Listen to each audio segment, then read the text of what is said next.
ہجرت کے تیسرے سال غزوہ احد پیش آیا۔ یہ غزوہ احد اس لیے کہلاتا ہے کہ مدینہ منورہ کے قریب تقریباً 4-5 کلومیٹر کے فاصلے پر ایک بہت بڑی پہاڑی ہے جس کو احد پہاڑی کہتے ہیں۔ مشرکین مکہ کو غزوہ بدر میں چونکہ بہت بڑی شکست ہوئی تھی، جس میں 313 نہتے مسلمان دشمن کے 3 گنا تعداد پر غالب آئے، اور دشمن کے 70 آدمی مقتول ہوئے، اور 70 کو قیدی بنا کر مدینہ منورہ لایا گیا۔ اس لیے قریش مکہ کو بدلہ لینے کی بہت بڑی فکر تھی، لہٰذا آپ صلی اللہ علیہ وآلہ وسلم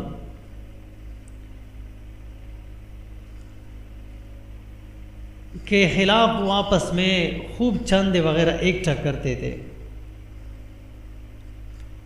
اور قریش آپس میں مجتمع ہو کر رسول اللہ صلی اللہ علیہ وآلہ وسلم سے جنگ کرنے کے لیے مکہ معظمہ سے نکلے۔ قریش مکہ اپنے اموال اور فوج اور سپاہ کو لے کر مدینہ منورہ پہنچے تو احد پہاڑ کے قریب پڑاؤ ڈال لیا، اور دوسری طرف محمد رسول اللہ صلی اللہ علیہ وآلہ وسلم نے حضرات صحابہ سے رضوان اللہ علیہ مجمعین سے مشورہ فرمایا،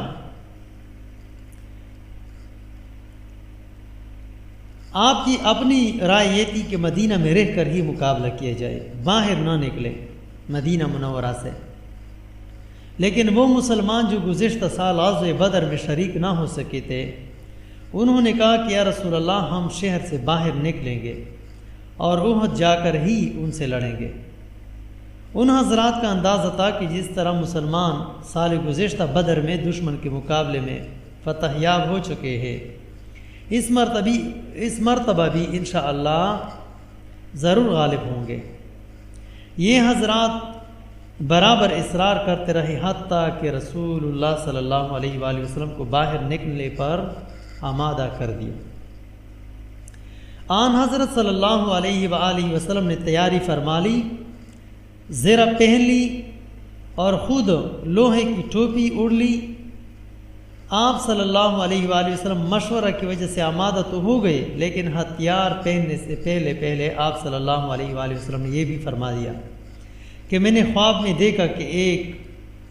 ایک مضبوط زرہ کے اندر ہو، جس کی تعبیر میں نے یہ دی کہ اس سے مدینہ منورہ مراد ہے، یعنی ہمیں باہر جانے کی ضرورت نہیں ہے۔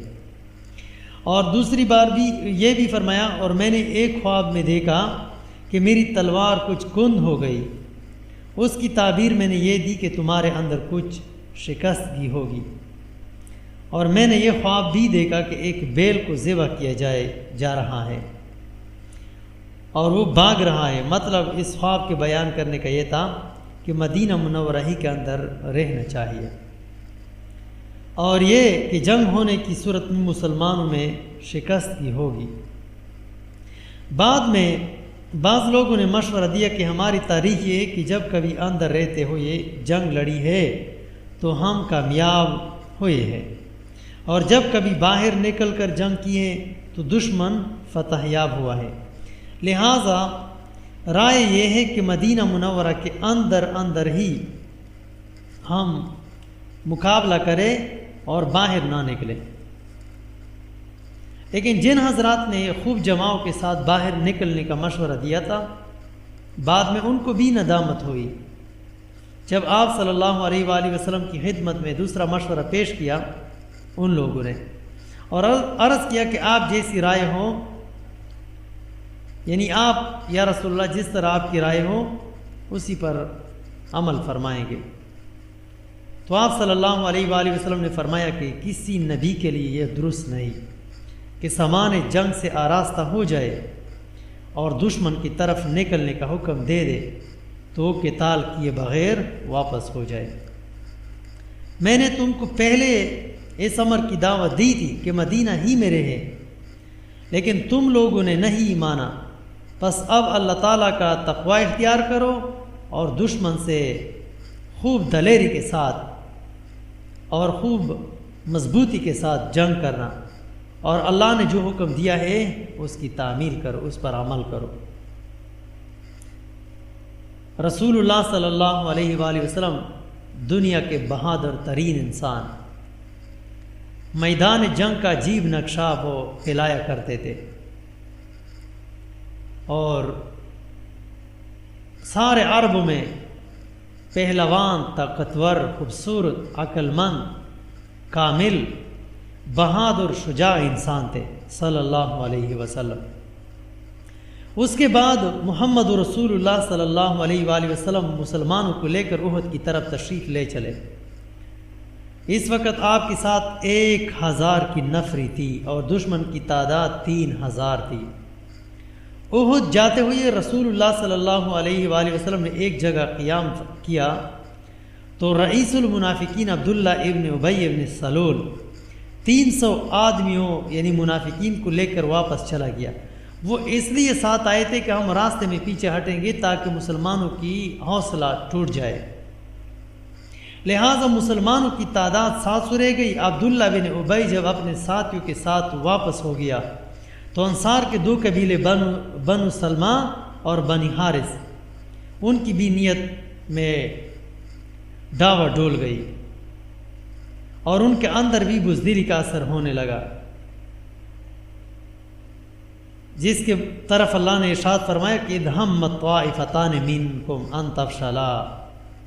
واللہ ولیہما۔ یہاں مراد یہ ہے،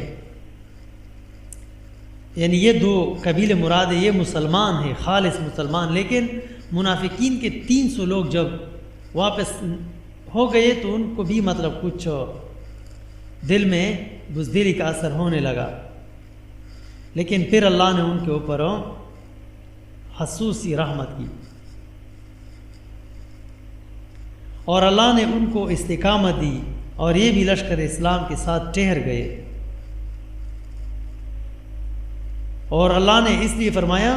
وَعَلَى اللَّهِ فَلْيَتَوَكَّلِ الْمُؤْمِنُونَ، اللہ پر بھروسہ کرے مومن بندے۔ رسول اللہ صلی اللہ علیہ وآلہ وسلم احد کے دامن میں پہنچ گئے اور وہاں ایک گھاٹی میں نزول فرمایا۔ آپ صلی اللہ علیہ وآلہ وسلم نے اور آپ صلی اللہ علیہ وآلہ وسلم کے لشکر نے احد کی طرف پشت کر لی، یعنی اس طرح نقشہ بنایا کہ احد ان کے پیچھے رہ گیا اور دشمن سے احد کے سامنے میدان میں قتال کیا جا سکے۔ وہیں ایک پہاڑی پر 50 صحابہ کرام رضی اللہ تعالیٰ عنہ کو مقرر فرما دیا اور ان کا امیر حضرت عبداللہ بن جبیر رضی اللہ تعالیٰ عنہ کو بنا دیا، اور ان حضرات سے فرمایا کہ تم لوگ اسی پہاڑ پر ثابت قدم رہنا، فتح ہو یا شکست تم یہاں سے مت ٹلنا۔ اگر تم یہ دیکھو کہ ہم کو پرندے بھی بوٹی بوٹی کر کے لے اڑے تب بھی اس جگہ سے نہ جانا۔ اور ان حضرات کا کام یہ تھا کہ دشمن کے لشکر کو مقررہ پہاڑی سے تیر مارتے رہے تاکہ وہ ان کی طرف سے گزرتے ہوئے لشکر اسلام پر حملہ نہ کر دے۔ یہ بنیادی مرکز تھا۔ وہ پہاڑی الحمدللہ کئی بار ہم نے دیکھا، ابھی بھی موجود ہے۔ رسول اللہ صلی اللہ علیہ وآلہ وسلم خود 2 زریں پہنے ہوئے تھے اور جھنڈا جہاد کا حضرت مصعب بن عمیر رضی اللہ تعالیٰ عنہ کے ہاتھ میں تھا۔ آپ صلی اللہ علیہ وآلہ وسلم نے اپنے لشکر کی بہت مضبوط ترتیب دی اور ان کے ٹھکانے مقرر فرما دیے، جس کو اللہ نے فرمایا وَإِذْ غَدَوْتَ مِنْ أَهْلِكَ تُبَوِّئُ الْمُؤْمِنِينَ مَقَاعِدَ لِلْقِتَالِ، اور جب آپ اپنے گھر سے صبح کے وقت نکلے مسلمانوں کو قتال کے لیے مقامات بتا رہے تھے۔ رسول اللہ صلی اللہ علیہ وآلہ وسلم نے دائیں بائیں پیچھے آگے سب مطلب اپنے اپنے گروپس لگا دیے۔ جب جنگ شروع ہوئی تو اللہ تعالیٰ نے مسلمانوں کی مدد فرمائی اور فتح یاب فرمایا، لیکن پھر ہوا یہ کہ جن 50 افراد کو تیر اندازی کے لیے ایک پہاڑی پر معمور فرما دیا تھا، انہوں نے جب فتح و ظفر دیکھی، جنگ کے پہلے ہی لمحے میں کفار مطلب پہاڑ کے اوپر چڑھ گئے، بھاگ گئے، میدان چھوڑ گئے وہ، لیکن وہ 50 صحابہ کرام انہوں نے جب فتح و ظفر دیکھی تو ان میں آپس میں اختلاف ہو گیا، اور ان میں سے بعض صحابہ رضی اللہ تعالیٰ عنہ کہنے لگے کہ اب یہاں ٹھہرنے کی ضرورت کیا ہے، اب تو ہم فتح یاب ہو ہی گئی ہے، لہٰذا اس جگہ کو چھوڑنے میں کوئی حرج نہیں ہے، اور ہم کو چاہیے کہ ہم بھی دشمن کا پیچھا کریں۔ اور بعض صحابہ رضی اللہ تعالیٰ عنہ نے فرمایا کہ جو بھی صورت ہو ہمیں یہاں جم کر رہنے کا حکم دیا گیا ہے۔ جماعت کے امیر عبداللہ بن جبیر رضی اللہ تعالیٰ عنہ اور ان کے ساتھ تقریباً 5-6 ساتھی وہیں پر رہ گئے، اور اکثر حضرات تقریباً 45 یا 44 کے آس پاس انہوں نے وہ جگہ چھوڑ دی اور مال غنیمت جمع کرنے میں مشغول ہو گئے۔ ان کا مقصد یہی تھا کہ مطلب دشمن سے ہم خوب اسلحہ چھین لیں تاکہ اگلے وار کے لیے ہمارا قوت مضبوط ہو۔ یہاں یہ مقصود نہیں ہے کہ مطلب اپنے لیے وہ جمع کر رہے تھے۔ دشمن کے پاؤں اکڑ چکے تھے اور وہ شکست کھا کر راہ فرار اختیار کر چکا، لیکن جب اس نے دیکھا کہ یہ تیر انداز پہاڑی سے اتر چکے ہیں تو پیچھے سے حضرت خالد بن ولید جو اس حالت میں مطلب اب تک حالت کفر میں تھے، انہوں نے پیچھے سے وار کیا اور جنگ شروع کر دیا۔ تو وہ بھی مطلب جنگ کے بہت ماہر تھے، لہٰذا اب صورتحال بدل گئی اور مسلمانوں کو ظاہراً شکست کا سامنا ہوا،